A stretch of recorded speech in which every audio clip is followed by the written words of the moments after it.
Ia dituduh mencuri, dipukuli, lalu diusir dari desa tempat ia dilahirkan, tanpa bukti, tanpa pembelaan, hanya karena ia yatim dan miskin. Desta, anak kecil yang bahkan belum cukup umur untuk membela diri, terpaksa melarikan diri ke hutan angker yang tak pernah berani disentuh siapapun. Namun di sanalah ia menemukan rahasia besar. Seorang kakek buta yang telah terkurung selama 100 tahun karena melindungi desa dari kutukan mematikan. Tapi mengapa justru Desta yang menjadi tumbal fitnah? Dan apa hubungan sebenarnya antara kakek itu dengan masa lalu gelap desa yang nyaris dilupakan? Tonton sampai habis ceritanya dan jangan lupa dukung kami dengan like, komen, share, dan subscribe channel ini, agar kami selalu semangat dalam berbagi cerita menarik lainnya. Bagi yang like, komen, dan subscribe channel ini, kami doakan semoga dimudahkan segala urusannya, dilapangkan rezekinya, disehatkan badannya, dan dikabulkan segala hajat dunia akhirat oleh Allah Subhanahu wa Ta'ala. Amin ya Robbal Alamin. Mari kita mulai. Langit desa Kalong Jati memerah menjelang senja, tapi bukan karena keindahan matahari yang turun pelan di ufuk barat. Warna langit kali ini terasa seperti pertanda, seperti dinding murka yang menggantung di atas kepala orang-orang yang berkumpul di pelataran balai desa. Debu beterbangan, suara teriakan menggema, dan tatapan penuh amarah membakar seorang anak laki-laki yang berdiri sendirian di tengah lingkaran manusia yang haus akan penghakiman. Desta, anak yatim, tak berayah sejak kecil, dan ibunya Sumini meninggal 2 tahun lalu karena demam berdarah yang tak tertolong. Sejak itu, ia hidup dari sisa makanan tetangga, tidur di gubuk reot peninggalan almarhum ayahnya. Ia bukan pengganggu, bukan pencuri, tapi hari ini seluruh warga menudingnya seolah ia iblis yang menjelma dalam tubuh bocah kurus berusia sekitar 12 tahun itu. Lihat, kalung kepala desa lenyap setelah dia mampir ke rumahnya, teriak seorang perempuan parubaya bernama Burumi. Dengan wajah merah padam, dia sering mengintip halaman belakang rumah Pak Lurah. Itu pasti sudah direncanakan. Temple. Yang lain, seorang lelaki bertopi petani dengan tangan mengepal. Pak Lurah, atau lebih dikenal sebagai Kepala Desa Raka, berdiri di sisi barat lapangan dengan tangan terlipat dan dahi berkerut. Di lehernya memang tak ada lagi kalung emas warisan keluarga yang biasa ia kenakan. Dan bukannya mencari bukti, ia justru memandang Desta seperti melihat kutu busuk di atas pakaian putihnya. Desta, ucapnya pelan, tapi tajam. Kau satu-satunya yang datang ke rumahku siang tadi. Setelah kau pergi, kalungku hilang. Tak ada orang lain. Anak itu gemetar, matanya berkaca-kaca. Suaranya tercekat di tenggorokan. Ia ingin membela diri, tapi kepada siapa? Setiap wajah di sekelilingnya menolak percaya. Tak ada satupun yang bersedia mendengar. Aku hanya datang karena disuruh Bu Ina ngantar hasil panen bayam. Aku tak pernah masuk rumah. Bohong, teriak seseorang sambil melempar sandal ke arahnya. Sandal itu menghantam dadanya. Tak sakit, tapi membuatnya mengkerut ketakutan. Kalau bukan kamu, siapa lagi? Kau memang anak setan, tak punya orang tua. Bawa sial. Usir dia dari desa, jangan sampai ada anak-anak kami terpengaruh. Desta menahan tangis, lututnya lemas. Tapi saat batu kecil pertama dilempar dan mengenai pelipisnya, darah mengalir.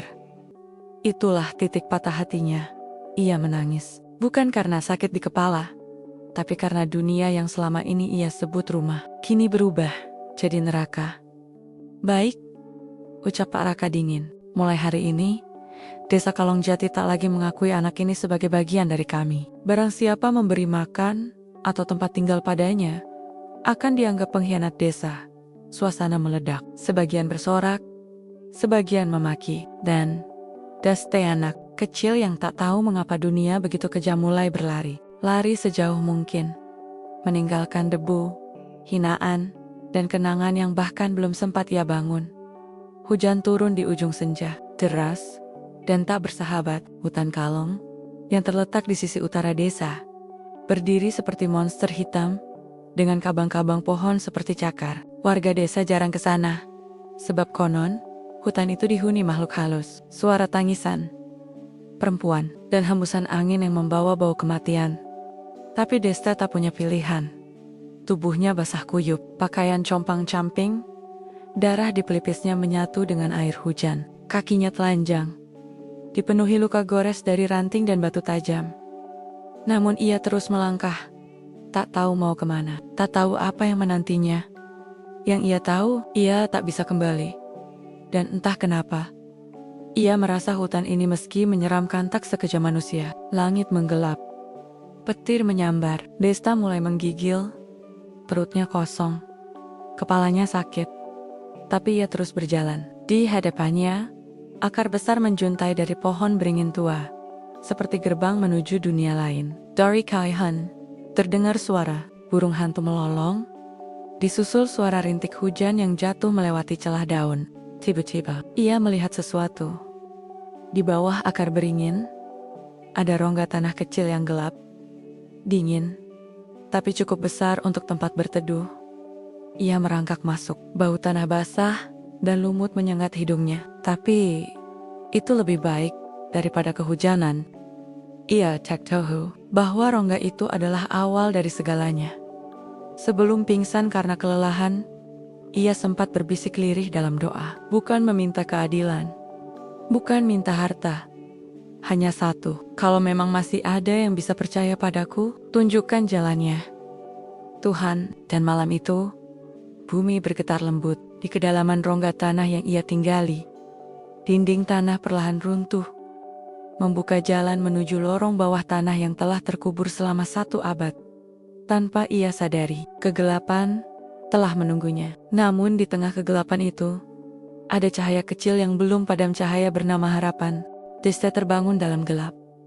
Kepalanya berat, bau lembab dan tanah basah memenuhi hidungnya. Uap dari napasnya membentuk kabut kecil di udara dingin yang membeku. Tubuhnya menggigil hebat, sebagian karena kedinginan, sebagian lagi karena ketakutan yang tak ia pahami asalnya.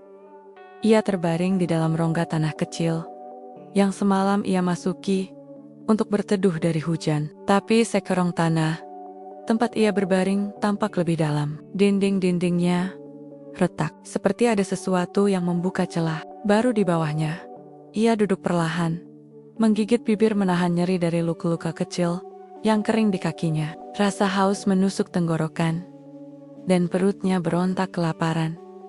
Namun bukan itu yang membuatnya membeku. Ada suara, bukan suara hewan atau angin, tapi suara yang datang dari balik celah tanah yang baru terbuka. Suara yang menyerupai ratapan. Sudahlah. Biar aku sendiri. Desta mendekat, pelan-pelan merangkak ke arah suara itu. Ia ragu. Jantungnya berdetak kencang. Tapi, ada sesuatu dalam suara.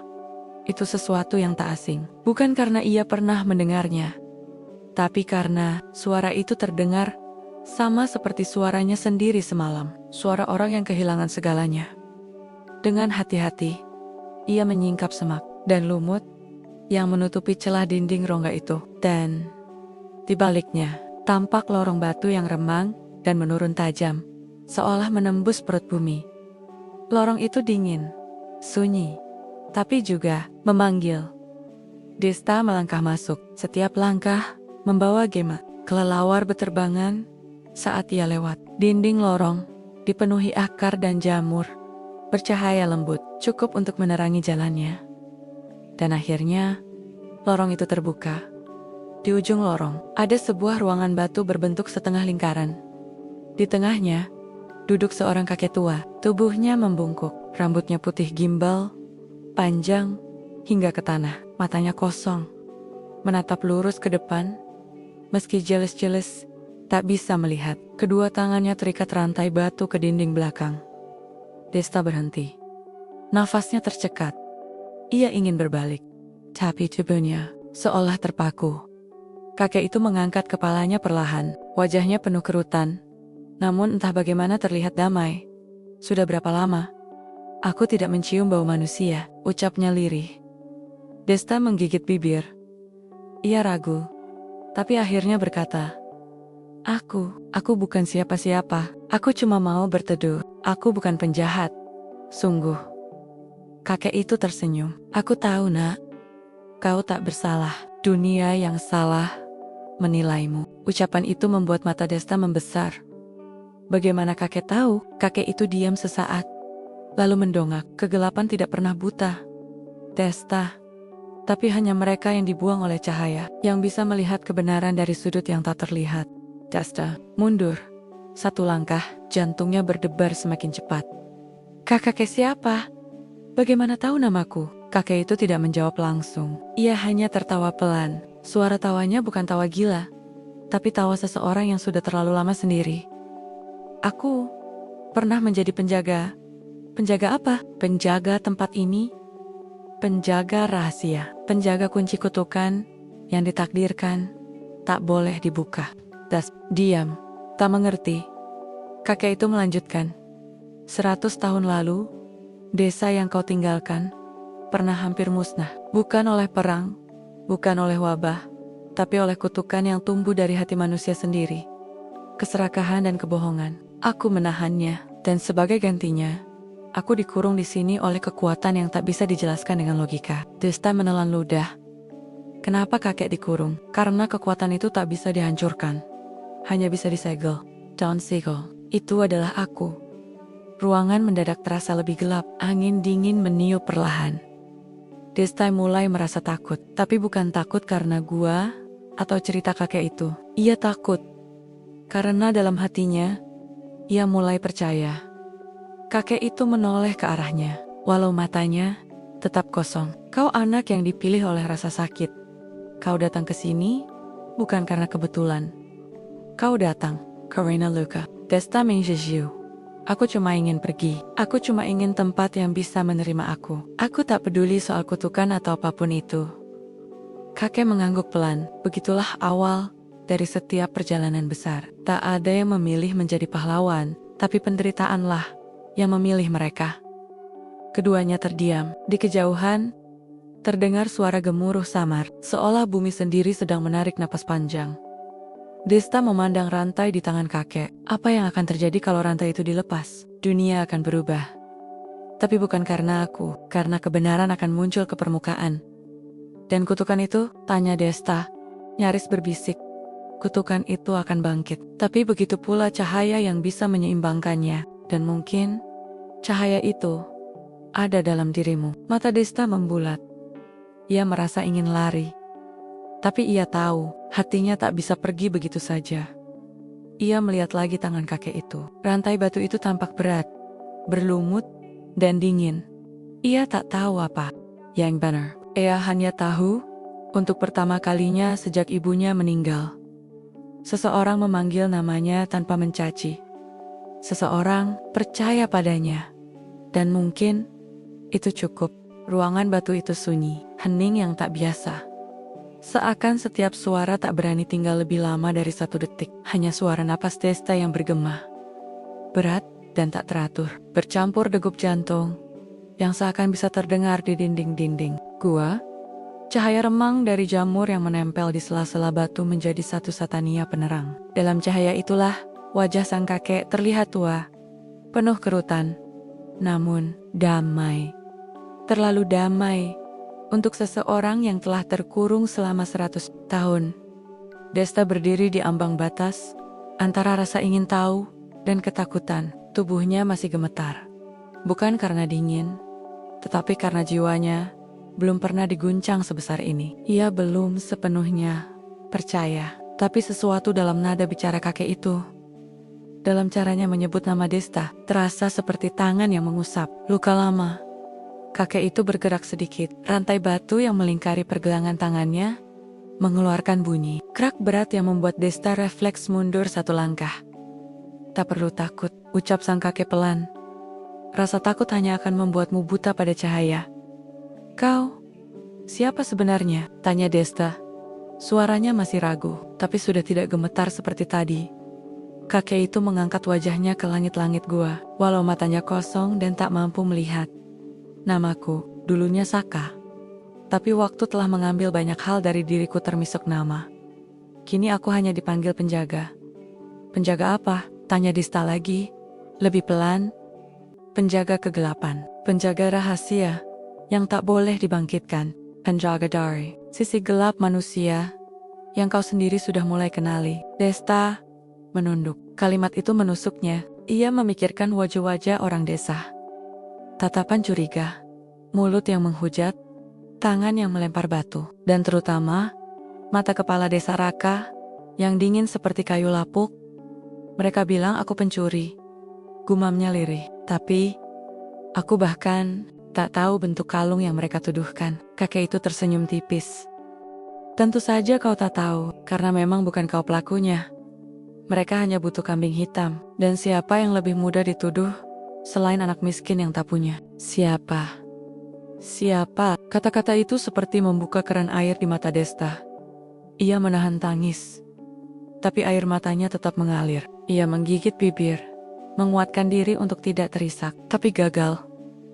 Bahunya bergetar, dan akhirnya ia menangis. Kenapa? Kenapa mereka tega? Isaknya. Aku gak minta dihormati, aku cuma pengen hidup. Kakek itu tidak berkata apa-apa. Ia hanya mendengarkan. Seperti seseorang yang tahu bahwa kadang mendengar lebih menyembuhkan daripada menjawab.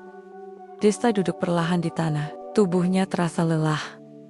Lebih dari lelah, ia hancur. Tapi di sini, dalam gua yang dingin dan sepi, ia merasa ada tempat yang tak langsung mengusirnya. Kalau aku buka rantai itu, bisiknya, apa yang akan terjadi? Kakek itu mengangkat kepalanya. Perlahan, sesuatu akan berubah, baik atau buruknya, tergantung pada siapa yang membuka dan untuk apa ia membuka. Desta menatap rantai batu besar itu, seakan menjadi saksi bisu dari 100 tahun penderitaan. Ia tak tahu mengapa hatinya seperti ingin membantu, tapi bukan karena ingin jadi pahlawan. Ia hanya tak ingin ada lagi yang merasakan sendirian seperti dirinya. Kenapa kakek bisa tahan 100 tahun di sini? Tanyanya. Kakek itu tersenyum lembut. Karena aku tahu, suatu hari akan datang seseorang yang mengerti rasa sakit, bukan dari cerita, tapi dari pengalaman. Dan dia akan datang bukan karena diminta, tapi karena dipanggil oleh luka. Das terdiam. Tangannya menyentuh salah satu belenggu batu itu. Dingin, berat, tapi anehnya tidak menakutkan. Aku gak ngerti semua ini. Aku cuma anak kecil. Aku gak punya kekuatan, gak punya siapa-siapa. Tapi kau punya hati, sahut kakek cepat. Dan hati jauh lebih berharga daripada segala ilmu atau sihir. Mata Desta menatap kakek itu dalam-dalam. Untuk pertama kalinya, ia melihat bukan hanya seorang tua yang terikat. Ia melihat seseorang yang memahami. Kenapa kakek tahu tentang kutukan itu? Karena aku dulu bagian dari Dewan Tua Desa. Kami yang mengurung kutukan itu setelah pengkhianatan besar terjadi. Tapi aku satu-satunya yang memilih tetap tinggal, menjaga gerbangnya. Yang lain pengkhianat mereka bersembunyi di balik jabatan, di balik keturunan. Dan sekarang, keturunan mereka memegang kendali desa. Desta menatap lantai gua. Kepala desa, Pak Raka, dia, kakek, tak menjawab, tapi anggukannya cukup. Dunia Desta runtuh lagi. Bukan hanya ia dituduh salah, tapi dunia yang ia tahu ternyata telah berdiri di atas kebohongan sejak lama. Kau tak perlu terburu-buru, Desta. Suara kakek itu berubah lembut. Aku bisa menunggu. Aku menunggu selama ini. Desta mengangguk pelan. Aku pengen tahu siapa aku sebenarnya. Bukan yang mereka bilang. Dan itulah awal yang baik, ujar sang kakek.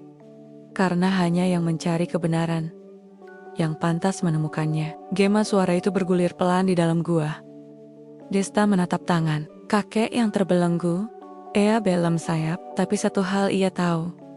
Kakek itu bukan monster. Dan mungkin monster yang sebenarnya adalah mereka yang tertawa ketika melihat anak kecil dilempar batu di dalam gua itu. Waktu seperti berhenti. Dan di antara dua jiwa yang hancur, terbentuk sesuatu yang tak kasat mata. Ikatan. Ikatan antara luka lama dan harapan baru.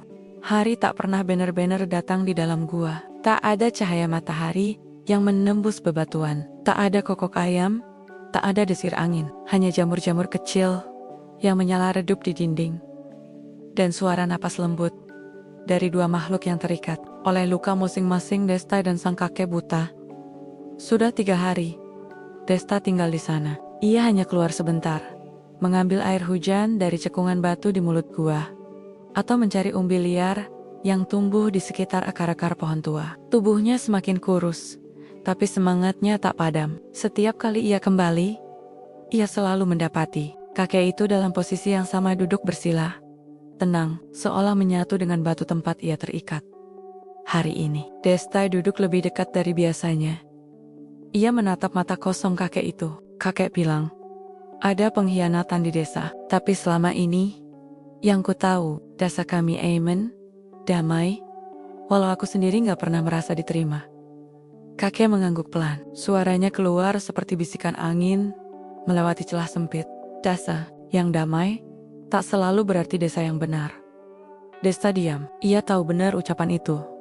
100 tahun lalu, lanjut sang kakek, desa Kalongjati tidak seperti sekarang. Waktu itu, desa ini adalah tempat suci, sumber keseimbangan antara dua dunia. Dunia nyata dan dunia gaib. Orang-orang datang dari jauh untuk belajar, menyembuhkan, mencari kebijaksanaan. Lalu, apa yang mengubah semuanya? Tanya Desta. Kekuasaan, jawab kakek singkat. Dan keserakahan. Ia lalu mulai bercerita, suaranya seperti dongeng lama, tapi terlalu pahit untuk disebut kisah anak-anak. Dahulu, ada 5 penjaga suci yang mengikat kekuatan gaib agar tak membanjiri dunia manusia. Mereka bukan penyihir, bukan pula dewa. Mereka adalah manusia biasa yang menjaga keseimbangan dengan hati yang jernih dan jiwa yang kuat. Salah satunya adalah kakek Saka sendiri. Namun dalam perjalanannya, salah satu penjaga Rana tergoda kekuatan, kegelapan. Ia ingin menggunakan kekuatan gaib untuk memperluas kekuasaan dan membuat desa Kalongjati tunduk padanya. Ia menghasut penduduk, menyebar ketakutan, dan mulai mengumpulkan pengikut. Dalam pertempuran batin yang panjang, 4 penjaga lainnya memutuskan untuk menyegel kutukan yang mulai tumbuh dari niat Rana. Tapi kutukan itu terlalu kuat. Mereka berhasil menahannya dengan syarat satu dari mereka harus menjadi penutup gerbang gelap itu. Dan kau yang memilih tinggal, tebak Desta. Suaranya berat. Kakek mengangguk. Aku memilih jalan sunyi. Karena saat itu aku percaya, Des, ini bisa pulih. Tapi, bahkan setelah Rana dikalahkan, benih pengkhianatannya tetap hidup dalam darah. Mata Desta membelalak. Darah? Maksud kakek, keturunannya? Ya, Rana tak sendiri. Ia sempat menikah. Dan keturunannya kini duduk sebagai kepala desa Raka. Sejak dulu, keluarganya selalu menempati posisi tinggi di desa. Bukan karena kepercayaan, tapi karena manipulasi. Desta memejamkan mata. Semua yang diceritakan seolah menjelaskan semua kejanggalan selama ini. Desa yang memuja status darah. Orang miskin selalu ditekan. Anak yatim seperti dirinya dianggap aib, dan kepala desa terlalu sempurna untuk disebut manusia jujur. Tapi kenapa mereka menuduhku? Tanya Desta. Aku bukan siapa-siapa. Kakek terdiam sejenak. Kau mungkin bukan siapa-siapa di mata mereka, tapi mereka tahu. Darah lama telah bangkit. Desta mengerutkan dahi. Apa maksudnya? Darah penjaga lain mengalir di tubuhmu. Deg. Desta merasa dunia tiba-tiba membisu. Ia memandang kedua tangannya sendiri, lalu menatap kakek. Itu. Apa maksud kakek? Aku cuma anak dari Sumini dan almarhum Pak Rasto. Mereka petani biasa. Tidak. Ucap kakek. Ayahmu Rasto adalah cucu dari penjaga keempat, dan ibumu adalah keturunan dari penjaga kedua. Kau adalah anak dari 2 garis yang tak pernah seharusnya bersatu. Tapi mereka memilih cinta, bukan warisan. Desta berdiri. Kakinya goyah. Itu tidak mungkin. Kenapa tidak? Tanya kakek dengan senyum lembut. Kau pikir kenapa kepala desa begitu keras padamu sejak kecil? Kenapa kau selalu dijauhkan dari kegiatan desa? Bahkan tak pernah diundang ke upacara adat. Desta mengingat. Ya, semua itu benar. Ia selalu merasa asing. Tapi ia mengira itu hanya karena ia miskin. Ternyata, bukan. Jadi semua ini sudah direncanakan sejak dulu? Gumamnya. Nyaris tak terdengar. Kakek mengangguk pelan. Mereka tahu suatu saat keturunan sejati, para penjaga akan muncul. Dan ketika itu terjadi, kekuatan kutukan akan menggeliat kembali. Maka mereka harus mematikannya sejak dini. Dan siapa yang lebih mudah dikorbankan selain anak kecil tanpa pelindung? Desta memejamkan mata. Dadanya sesak. Tiba-tiba, semuanya terasa berat. Lebih berat dari rantai yang mengikat kakek itu. Kalau begitu, kalau aku memang punya darah itu, kenapa aku merasa lemah? Kenapa aku tak bisa melakukan apa-apa? Karena kekuatan itu hanya bangkit saat kau ikhlas menerima siapa dirimu, bukan sebagai korban, tapi sebagai penjaga harapan. Hening kembali merayap. Desta menatap wajah kakek itu. Kini bukan lagi dengan rasa kasihan, tapi dengan penghormatan. Di balik tubuh tua dan mata buta itu, hidup satu-satunya saksi sejarah kebenaran yang telah dikubur selama 1 abad. Ia menatap rantai batu besar itu. Kini, ia mengerti bahwa rantai itu bukan sekadar belenggu, tapi juga segel. Apa yang akan terjadi kalau aku buka rantainya sekarang? Tanya Desta dengan suara lebih mantap. Kakek tersenyum samar. Maka semuanya akan dimulai. Kapan akan muncul, tapi juga kegelapan akan kembali mencoba mengambil alih. Desta menggenggam batu kecil tajam yang ia temukan di luar gua tadi. Ia menatapnya, lalu mendekat ke rantai itu. Ia belum tahu apa yang akan terjadi, tapi kini ia tahu satu hal pasti. Ia tidak lagi sendirian. Dan jika ia harus menanggung badai demi kebenaran, ia akan berdiri. Meski tubuhnya gemetar, malam itu, gua tak hanya dipenuhi dengan gelap dan dingin. Ia dipenuhi oleh tekad yang membara diam-diam.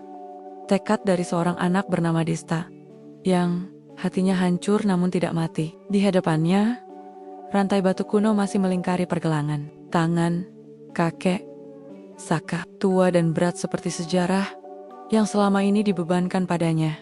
Tangan Desta gemetar saat memegang batu tajam yang ia temukan di luar. Bukan karena takut, tapi karena ia tahu, sekali rantai itu putus, dunia yang ia kenal tak akan pernah sama lagi. Kau tak harus melakukannya sekarang, ujar kakek Saka dengan suara lembut. Segel itu bukan mainan. Kau masih bisa pergi, Desta. Kembali ke hutan, hidup sebagai pengembara. Meninggalkan semua ini. Desta tidak menjawab. Ia mengamati tangan kakek yang ringkih. Kulitnya kusam. Pembuluh darahnya timbul. Kuku-kukunya panjang dan kusam. Tapi yang membuatnya tidak berpaling adalah mata kosong yang mengandung lautan kesedihan. Jika aku pergi, suara Desta lirih, tidak ada yang akan membongkar kebenaran. Mereka akan terus menyebar kebohongan, akan terus menyiksa anak-anak seperti aku. Tidak akan ada yang berubah. Ia mulai menggoreskan batu ke rantai itu. Perlahan, keras, suara gesekannya memekakan telinga di dalam gua yang senyap. Rantai itu tidak seperti besi biasa. Ia keras seperti karang, dingin seperti es, dan terasa seperti memiliki napas sendiri. Setiap kali Desta menggesekkan batu, ia merasa seperti sedang menggores luka di tubuh sendiri. Tapi ia teruskan. Detik demi detik berlalu, tangan Desta lecet, jari-jarinya mulai berdarah. Keringat bercucuran, meski udara gua dingin. Dan kemudian, gua mulai bergetar.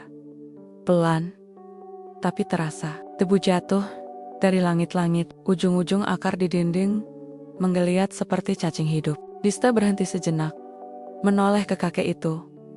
Kakek Saka hanya menunduk, diam. Tapi dalam diamnya, ia menggenggam erat napasnya. Teruskan, bisiknya. Kau sudah memulai. Jangan berhenti di tengah jalan. Desta mengangguk. Ia kembali menggesek.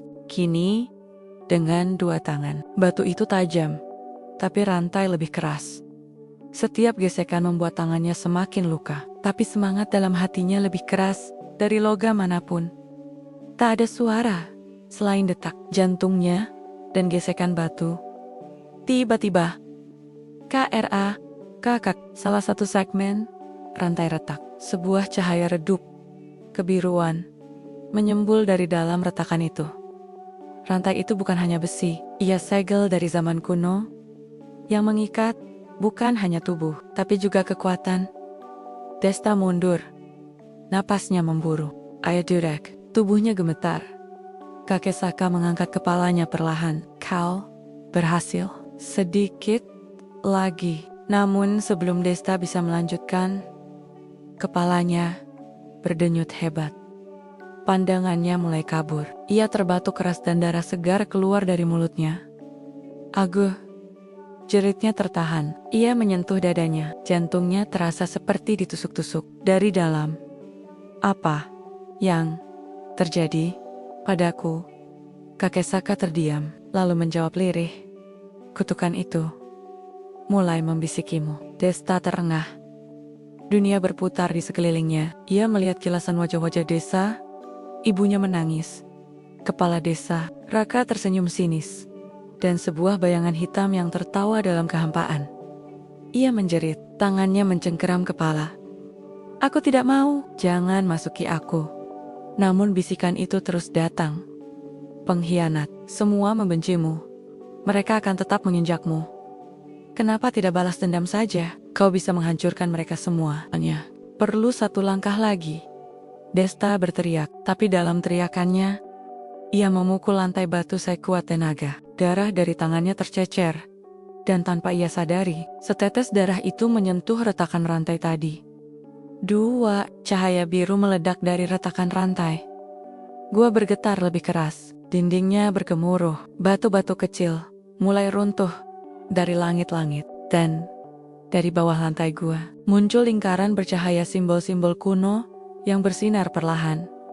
Desta terlempar ke belakang. Tubuhnya menghantam dinding. Ia nyaris pingsan. Tapi dari kejauhan, ia melihat sesuatu yang tak bisa ia percaya. Rantai itu patah. Satu pergelangan kakek Saka kini bebas. Tangan tuanya menggantung lemas, seperti tak percaya bahwa ia benar-benar terbebas. Namun tak hanya itu. Dari dinding gua muncul celah. Seperti mulut yang terbuka perlahan. Di baliknya, gelap. Tapi bukan gelap biasa. Gelap itu hidup. Bergerak, bernapas. Kakek Saka memejamkan mata. Ia menarik napas dalam.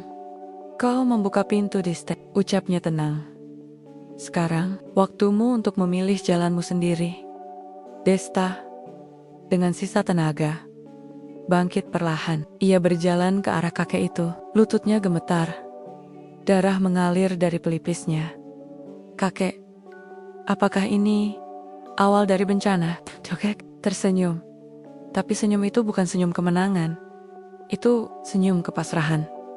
Tidak ada bencana jika kau mau melawan kegelapan itu, nak. Tiba-tiba, dari celah gua, suara tangisan terdengar. Tangisan seorang anak terseduh, menyayat. Suara itu menggetarkan jiwa Desta. Apa itu? Tanyanya dengan suara parau. Itu adalah dirimu sendiri. Desta terdiam. Suara itu memang mirip dirinya. Mirip saat ia dituduh.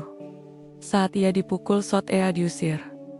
Semua rasa sakit itu kini menjadi sosok nyata yang hidup di balik pintu. Kutukan. Kakek Saka menoleh ke arahnya. Untuk menutup pintu itu kembali. Kau harus menghadapinya. Desta menatap ke dalam celah. Gelap menunggu, tapi kali ini ia tidak takut. Langkah-langkah Desta bergema di lorong gua yang kian terbuka. Setiap pijakan seperti disambut oleh desir napas dingin yang keluar dari sela-sela bebatuan. Suara tangisan yang tadi ia dengar kini berubah. Bukan lagi tangisan sedih, tapi jeritan-jeritan kesakitan yang terdengar seperti berasal dari ratusan mulut tanpa wajah. Desta, suara kakek Saka memanggil lirih dari belakang. Apapun yang kau lihat, jangan percaya dengan matamu. Percayalah pada hatimu.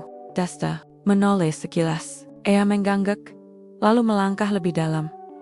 Celah gua yang tadi kecil, kini menjadi koridor luas. Cahaya biru kehijauan dari simbol-simbol kuno menyala di sepanjang dinding, seolah tempat itu menyambutnya, atau mungkin menantinya sejak lama. Di ujung lorong, terbuka ruang batu raksasa berbentuk bulat. Di tengah-tengahnya berdiri altar batu tua retak, penuh ukiran misterius. Tapi yang membuat Desta membeku adalah sosok yang berdiri di atas altar itu. Ia mengenali wajahnya. Itu dirinya. Tapi bukan dirinya sekarang. Sosok itu lebih tinggi. Kulitnya kelabu seperti abu. Matanya merah menyala. Dan senyumnya menyeringai miring. Di sekeliling tubuhnya, pusaran bayangan gelap berputar seperti asap yang hidup. "Selamat datang," ucap sosok itu. Suaranya gema dari banyak arah. Desta mundur setengah langkah. "Kau siapa?" Sosok itu tertawa pelan. Suara yang membuat tulang belakang terasa beku. "Aku adalah bayanganmu. Semua ketakutanmu, semua luka, semua amarah, semua penolakan yang kau kubur dalam diam, aku adalah kau." "Tidak mungkin, this is Desta." "Kenapa tidak?" Jawab bayangannya. "Kau benci mereka yang menyiksamu. Kau ingin mereka merasakan sakit yang sama, bukankah begitu?" Desta menutup telinganya. "Tidak, aku hanya ingin hidup damai." "Bohong," sahut sosok itu tajam. "Kau ingin dihormati, diterima. Dan ketika mereka melemparkanmu seperti sampah, bagian dari dirimu ingin membakar semuanya." Cahaya di sekeliling altar tiba-tiba menyala terang, menampilkan beanggen-beanggen masa lalu, burumi yang meludahi tanah saat melihatnya lewat. Anak-anak yang mencemooh ibunya karena baju compang-camping. Don Pakraka dengan tatapan dingin saat memerintahkan pengusiran. "Katakan, Desta," suara sosok itu semakin tajam, "kalau aku beri kau kekuatan untuk membalas mereka semua, apa kau akan menolaknya?" Desta Tekjia, tangannya mengepal. Iya, ingat malam ia tidur di bawah pohon. Kedinginan, sendirian. Ia ingat hari di mana perutnya kosong dan tak ada yang peduli. Ia ingat semua rasa sakit itu. Tapi ia juga ingat senyum ibunya. Senyum yang lembut. Meski tubuhnya lemah, ia ingat pesan terakhirnya. Sebelum menghembuskan napas terakhir di pangkuan Desta, "Jangan pernah jadi seperti mereka yang melukai. Meskipun dunia ini tak adil padamu, jadilah cahaya, nak." Desta menatap sosok bayangan itu.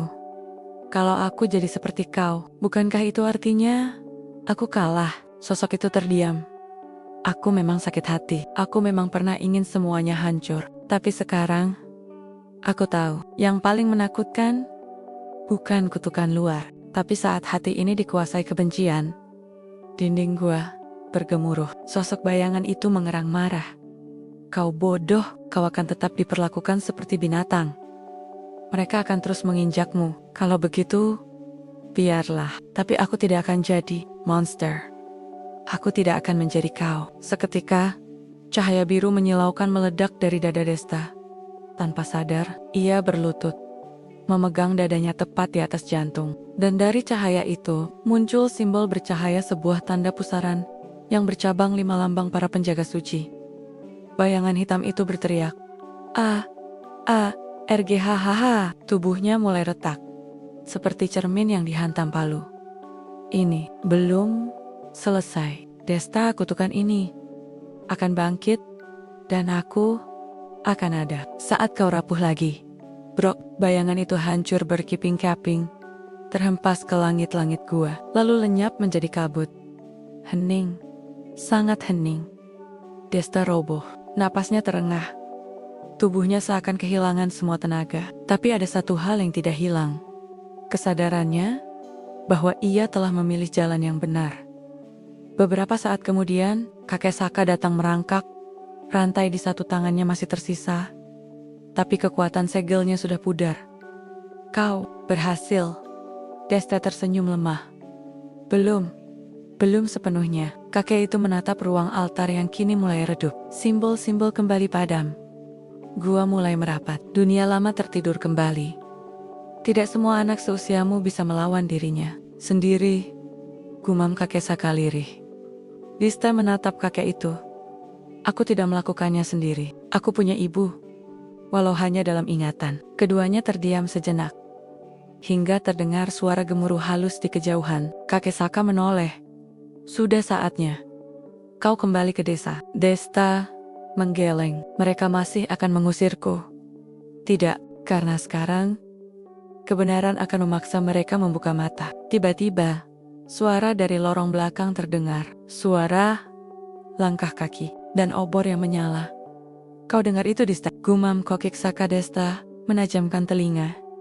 Ya, para tetua desa akhirnya menemukan celah gua ini.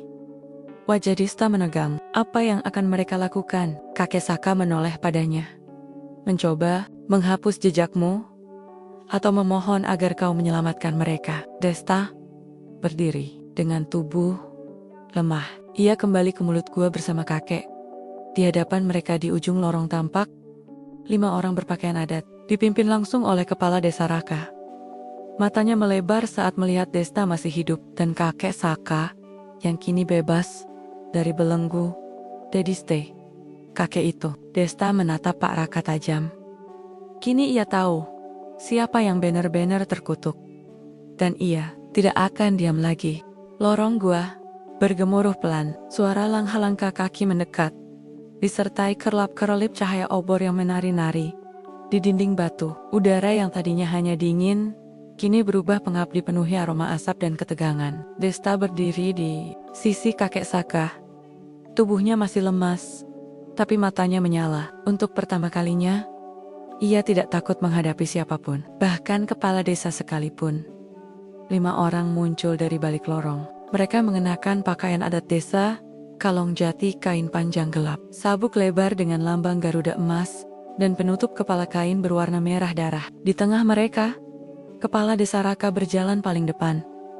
Wajah Pak Raka menyiratkan keterkejutan yang tak bisa ia sembunyikan. Tatapan matanya jatuh pada kakek Saka yang kini berdiri meski ringkih, tetapi tegak seperti raksasa tua yang baru dibangunkan dari tidur 100 tahun.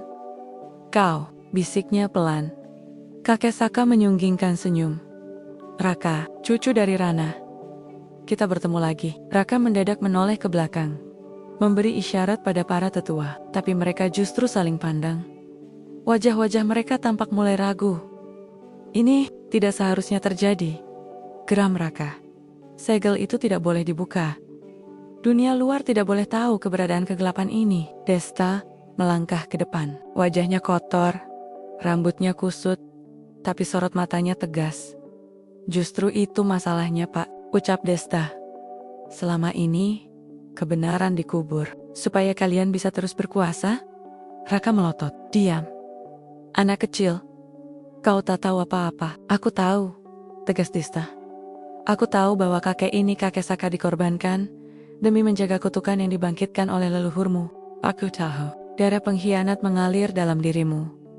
Dan kau takut bukan pada kutukan, tapi pada kebenaran. Raka maju cepat. Wajahnya memerah. Kau berani menuduhku?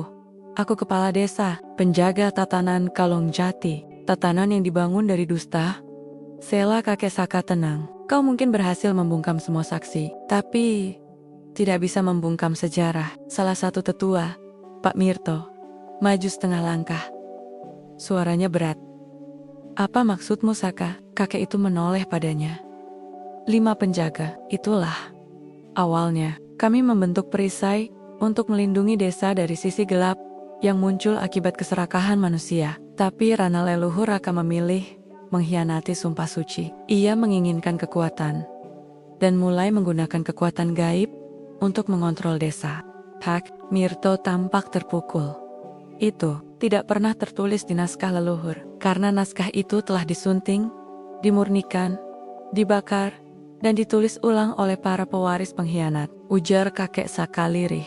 Dan generasi demi generasi, kebenaran digantikan oleh legenda palsu. Para tetua saling pandang, beberapa mulai terlihat gelisah. Bahkan obor di tangan mereka sedikit gemetar.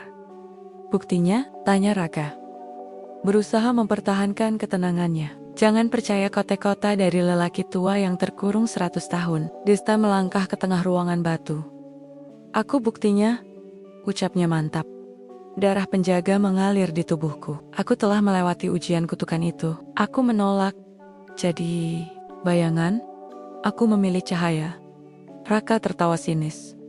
Darah anak yatim miskin yang dituduh mencuri? Kau cuma pemulung kecil yang tersesat ke gua ini. Kalung yang kau tuduhkan padaku, balas Desta cepat, ternyata tidak pernah hilang. Ibunya Pak Lurah menyembunyikannya. Aku melihatnya di altar tua. Sebelum kutukan bangkit, semua ini dirancang fitnah atas nama adat. Kekap, bentak Raka. Suara menggema hingga langit-langit gua. Tangannya menghunus keris kecil dari balik sabuknya. Logamnya hitam, bilahnya berlekuk tajam. Cahaya obor bergetar saat mendekatkan dirinya pada Desta. Kau terlalu jauh, Desta. Mungkin aku harus menyelesaikan ini. Seperti dulu Rana menyelesaikan para penjaga lainnya. Seketika, api obor di sekeliling padam sebagian. Gua menjadi gelap gulita. Hanya cahaya dari simbol pusaran di dada Desta yang menyala. Desta tidak bergerak. Silakan, ucapnya. Kalau membunuhku bisa menutup semua mulut, lakukanlah, tapi ketahuilah satu hal. Cahaya tak butuh banyak saksi untuk jadi benar. Pak, Mirto berteriak. Raka, turunkan senjatamu, ini bukan jalan yang kita sepakati. Raka berbalik, membentak, diam. Kalian pengecut. Leluhurku mewariskan kekuatan untuk menguasai desa ini. Aku adalah penerus sejati. Ia berbalik kembali ke Desta. Namun sebelum keris itu melayang, tangan keriput kakek Saka menepuk tanah dengan tongkat kayu tua. Berak, sebuah semburan cahaya keluar dari lantai batu, memaksa Raka terlempar mundur. Kerisnya terlepas, tubuhnya menghantam dinding gua. Raka mengerang. Tetua lainnya mulai bergerak cepat. Beberapa menarik pakaiannya, lainnya menatapnya dengan campuran ketakutan dan kecewa. Kau sudah cukup bermain dengan kegelapan, Raka, ujar kakek Saka dengan napas berat. Dan sekarang waktunya desa ini memilih. Terus hidup dalam kebohongan, atau bangkit dalam luka yang jujur. Pak Mirto berjalan mendekat. Ia menatap Raka, lalu beralih pada Desta anak ini. Keturunan, penjaga, kakek Saka mengangguk. 2 garis darah dari 2 penjaga yang berbeda. Ia lahir bukan untuk membalas, tapi untuk menyeimbangkan. Pak Mirto berlutut di hadapan Desta. Saya memohon maaf atas nama para tetua, atas kesalahan masa lalu, atas luka yang diwariskan pada anak-anak seperti dirimu. Desta tak kuasa berkata-kata. Air matanya jatuh, tapi kali ini bukan karena kesek, melainkan kelegaan yang telah lama tak ia rasakan. Untuk pertama kalinya, seseorang memintanya bertahan, bukan untuk membuktikan diri, tapi karena ia berharga. Gua batu itu mulai bergetar. Bukan karena langkah kaki atau gemuruh suara manusia, melainkan karena sesuatu yang jauh lebih tua dan lebih mengerikan telah bangun dari tidur panjangnya. Dari altar retak, tempat kutukan dahulu disegel Monghol Riteken, baru menganga lebar seperti luka purba yang tak kunjung sembuh. Destai berdiri mematung, napasnya berat. Di sekelilingnya, para tetua desa mulai panik. Pak Mirto mencoba menenangkan yang lain. Sementara Raka masih terbaring usai terhempas kekuatan kakehannya, bisa mengerang dengan wajah pucat pasi. Kakek Saka, yang kini terlihat lebih lelah dari sebelumnya, menatap ke arah altar. Ia menggeleng pelan. Kita terlambat, bisiknya. Kutukan itu telah mengendus darah penjaga, dan sekarang ia ingin keluar. Retakan di lantai altar menyemburkan asap hitam pekat, berputar seperti pusaran angin yang mengerikan. Asap itu tidak hanya hitam, tapi juga hidup. Ia menyusup seperti ular, menari seperti api, dan mengerang seperti ratusan suara tangisan yang ditumpuk jadi satu. Desta melangkah maju. Cahaya di dadanya kembali menyala. Lebih terang dari sebelumnya, tapi kali ini, cahaya itu membuat asap itu menggeliat mundur, seolah terbakar olehnya. Kalau ini adalah warisan yang harus kupikul, maka aku akan menghadapinya sampai akhir, ucap Desta pelan, namun penuh tekad. Kakek Saka menoleh. Tatapan bangganya menyembul dari mata yang tak melihat. Kau sudah tumbuh, nak. Tapi dengarkan aku, kau tak harus menanggung ini sendirian. Kau bisa pergi. Biarkan kami yang menutup segel. Tidak, kek, balas Desta tegas. Ini bukan cuma soal segel, ini soal harga diri.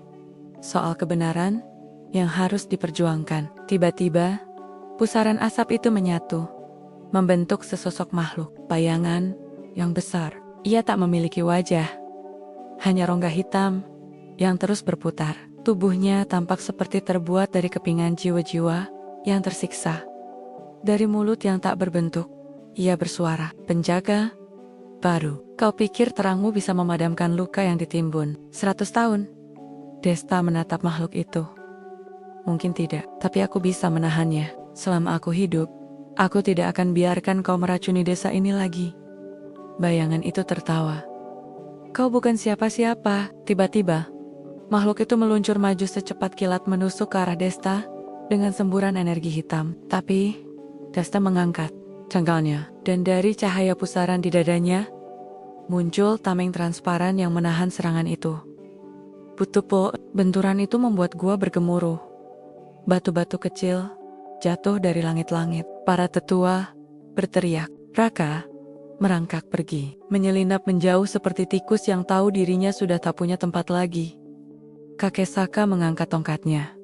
"Desta, gunakan jantung altar itu. Letakkan tanganmu di atas ukiran segel. Itu adalah jantung tempat kegelapan. Disegel dulu." Desta mengangguk. Dengan tubuh terluka dan napas pendek, ia melompat ke tengah altar. Retakan di lantai semakin besar. Energi hitam menyembur, mencoba menyeretnya. Tapi ia tetap berdiri. Makhluk bayangan meraung keras. "Kau akan hancur bersamanya." "Aku tahu," teriak Desta. Ia menunduk, meletakkan kedua telapak tangannya di atas simbol yang bercahaya. Segera, simbol itu menyala terang, menyilaukan semua yang melihatnya. Tapi cahaya itu menyerap tubuh Desta, mulai dari tangannya, lalu kakinya, lalu tubuhnya perlahan-lahan terserap ke dalam cahaya. "Desta!" Kakek Saka berteriak. Tetua lain menjerit, tapi Desta hanya menoleh sekali dan tersenyum. "Aku tidak pergi. Aku hanya menjadi bagian dari segel yang benar." Srak, satu ledakan cahaya putih terjadi. Makhluk bayangan menjerit sekeras-kerasnya. Tubuhnya retak, mencair, lalu menghilang lenggit-lenggit. Gua retak total. Semua orang berlindung, batu-batu berjatuhan. Dan di tengah semua kekacauan itu, altar kembali tertutup. Kutukan telah tersegel, tapi Desta tidak ada. Keesokan harinya, para tetua kembali ke desa. Mereka membawa kabar kepada warga tentang kebenaran, tentang kutukan, tentang kebohongan yang selama ini mereka warisi. Kapela Desa Raka diadili oleh para tetua. Seluruh catatan leluhur ditinjau ulang, dan nama Desta dicatat sebagai penjaga terakhir, penyeimbang terang dan gelap. Gua tempat segel itu disucikan, dilarang dikunjungi. Tapi di gerbangnya ditanam sebatang pohon kecil. Pohon itu berasal dari akar yang dahulu tumbuh di dekat tubuh Desta. Kakek Saka, yang kini tinggal bersama para tetua, selalu datang ke pohon itu setiap pagi, duduk bersila, berdoa dalam diam. Tak ada air mata yang jatuh, hanya rasa syukur dan harapan bahwa suatu hari, jika dunia kembali gelap, akan lahir satu jiwa terang lainnya. Seseorang, seperti Desta. Musim berganti, hujan turun lebih sering dari biasanya. Namun desa Kalongjati tak lagi muram seperti dulu. Langitnya tetap kelabu. Jalan tanahnya tetap becek ketika hujan datang. Dan angin dari perbukitan tetap membawa aroma humus basah. Tapi, suasananya telah berubah. Tidak lagi terdengar cemoohan kepada anak yatim. Tidak ada lagi pandangan jijik kepada mereka yang tak memiliki harta. Dan di balai desa, tempat biasa suara lantang kepala desa Raka berkumandang penuh kesombongan, kini bergema suara baru, suara yang lebih lembut, namun lebih tegas dalam kejujuran. Pak Mirto terpilih menjadi kepala desa sementara, tidak karena usianya yang tua, tapi karena hatinya yang mulai berani membuka luka masa lalu. Setiap pagi, ia berdiri di depan balai, membaca kembali naskah-naskah lama yang selama ini disembunyikan atau dimanipulasi. Ia mengajak warga mendengarkan sejarah baru, sejarah yang jujur. Dan nama Desta kini menjadi bagian dari cerita itu. Di sekolah kecil desa, para guru mulai menuliskan nama Desta dalam buku pelajaran sejarah lokal. Anak-anak yang dulu ikut menertawakannya, kini diam-diam menuliskan namanya di sisi kertas mereka, bukan sebagai bahan olokan, tetapi sebagai pahlawan. Namun yang paling mencolok adalah tempat itu. Gua tua di utara desa. Di pintu masuk gua itu, kini berdiri gerbang bambu sederhana dengan ukiran tangan anak kecil dan simbol pusaran bercabang 5. Di bawahnya terukir tulisan, "Di sini cahaya pernah berdiri." Dan kami melupakannya. Setiap minggu, anak-anak desa bersama orang tua mereka datang ke sana. Mereka membawa bunga liar, menaruhnya di bawah pohon kecil yang tumbuh dari batu tua di mulut gua.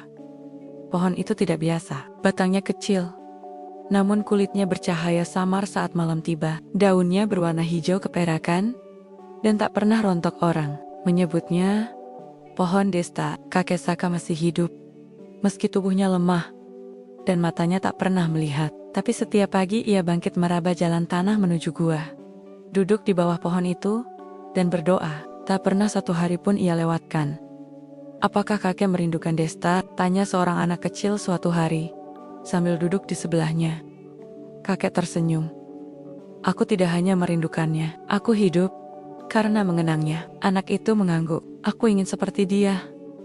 "Jadilah," jawab kakek pelan. "Tapi jangan hanya ingin jadi pahlawan. Jadilah orang yang berani memilih jalan benar, meski tak ada yang melihatmu." Sementara itu, di ujung desa, Ibu Tumirah, seorang janda tua yang pernah menghina Desta karena mencuci baju di sungai desa, kini membuka dapur umum. Ia memasak untuk anak-anak miskin dan diam-diam selalu menyisihkan satu piring makanan untuk diletakkan di altar kecil di rumahnya.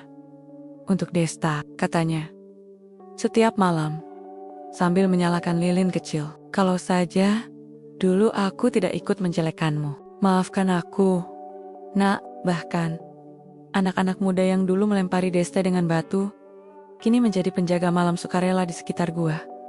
Aku tidak tahu kenapa, tapi sejak Desta pergi, aku selalu merasa ada yang mengawasiku dari dalam hatiku, ujar salah satu dari mereka. Kepala desa Raka sendiri kini mendekam dalam rumah tua di pinggir sawah. Sendirian, tak ada yang datang menjenguknya, kecuali satu orang anak perempuannya, Ratna, yang sejak awal menentang kara-kara kejam sang ayah. Ratna menatap ayahnya yang duduk membisu, menatap dinding. "Apa kau menyesal, Pak?" Raka tak menjawab, namun air matanya jatuh. Ratna tahu, itu lebih dari cukup. Beberapa bulan setelah kejadian itu, hal aneh mulai terjadi. Mimpi. Banyak warga bermimpi tentang Desta, tentang cahaya yang membentuk siluetnya, berdiri di puncak bukit desa, menatap desa dari kejauhan, dengan senyum hangat. Ia tidak berbicara, ia hanya memandang, lalu hilang seperti kabut pagi.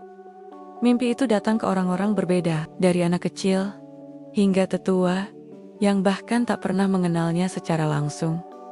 "Aku bermimpi Desta memelukku," ujar seorang bocah laki-laki dengan mata berkaca-kaca. Katanya, "Aku tidak harus jadi kuat untuk jadi berani." Cerita tentang mimpi itu menyebar. Dan suatu malam, saat bulan purnama, ratusan warga desa berkumpul di bawah pohon Desta. Mereka membawa lilin, duduk bersila, diam, menunduk. Tak ada doa formal, tak ada penceramah. Hanya diam dan air mata. Kakek Saka duduk di tengah mereka. Meski matanya buta, ia tahu malam itu bukan hanya manusia yang hadir. Jiwa-jiwa yang dulu dikurung kutukan kini bebas. Dan Desta kini menjadi penjaga sejati. Tak lagi di dunia fisik, tapi dalam jiwa setiap hati yang pernah menyaksikan kebenaran. Suatu hari, seorang anak kecil dari desa sebelah datang. Ia kurus, berpakaian compang-camping, dan tampak seperti buronan. Warga menatap curiga. Seperti dulu mereka memandang Desta.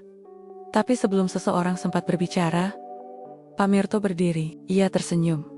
"Siapkan nasi, siapkan air hangat, dan biarkan anak ini duduk di tengah kita." Warga menoleh, terdiam, lalu satu persatu ikut menunduk. Anak itu duduk, tak percaya.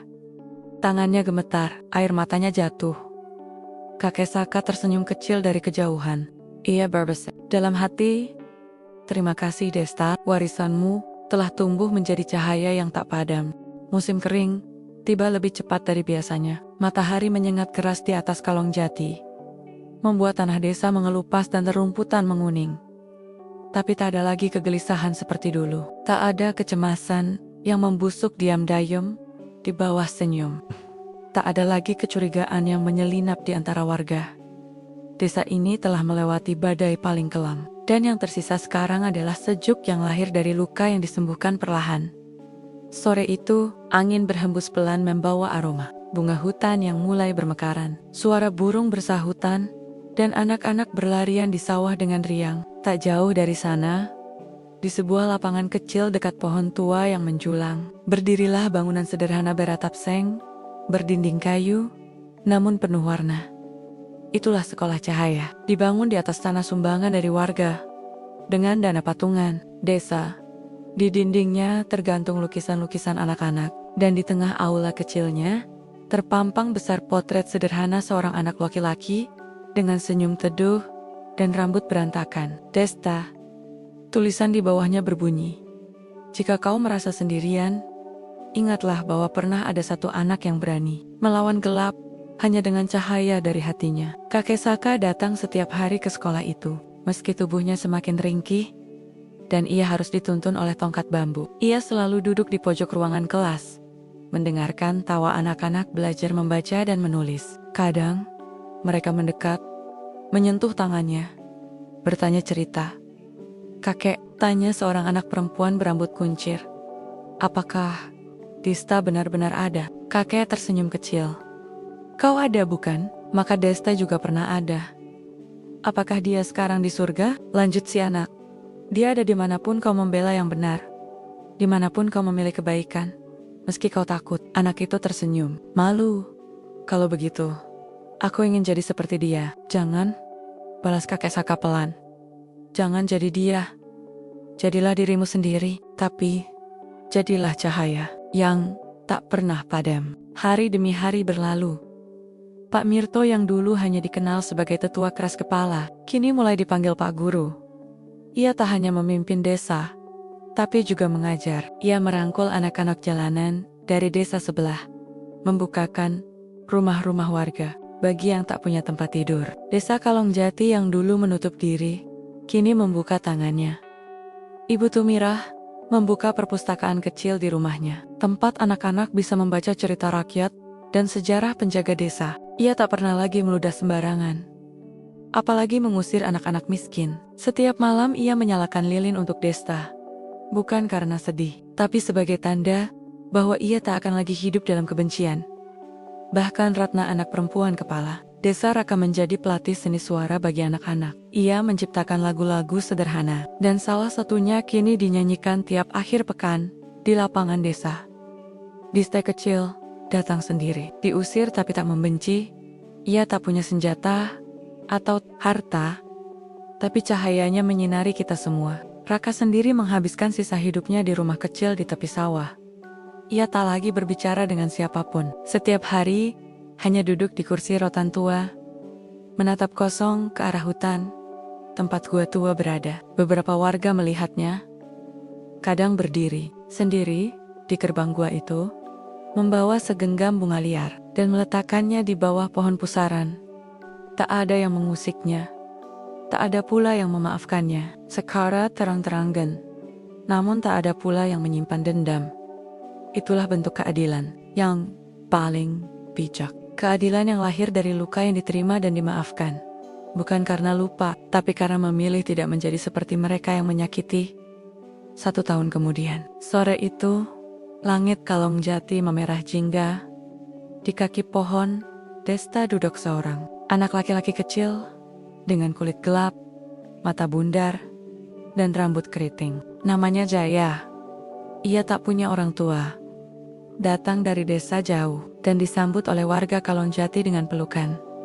Di tangannya, ia membawa buku lusuh. Isinya penuh gambar yang ia gambar sendiri. Salah satunya adalah gambar anak laki-laki sedang berdiri di depan cahaya besar dengan tangan terbuka lebar. Kakek Saka yang duduk di sebelahnya bertanya, "Itu gambar siapa?" "Namanya Desta," jawab Jaya malu-malu. "Aku gambar dia dari cerita-cerita yang kakek ceritakan." Kakek mengangguk pelan. Jaya melanjutkan, "Menurut kakek, Desta pernah melawan bayangan ya?" "Iya," bisik kakek. Suaranya nyaris hilang. "Dan ia menang, bukan karena ia kuat, tapi karena ia tidak membenci. Jaya menatap lukisannya. Kalau suatu hari aku takut, aku boleh bicara ke pohon ini? Tentu, jawab kakek sambil memejamkan mata. Karena di bawah pohon ini, cahaya tak pernah padam.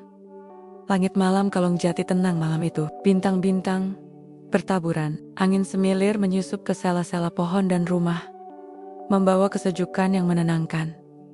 Dan jika kau cukup diam dan cukup jujur dalam hatimu, kau bisa mendengar bisikan kecil dari ujung hutan. Aku tidak hilang, aku hanya berubah jadi cahaya. Dan selama kebaikan masih ada, aku akan tetap menyala.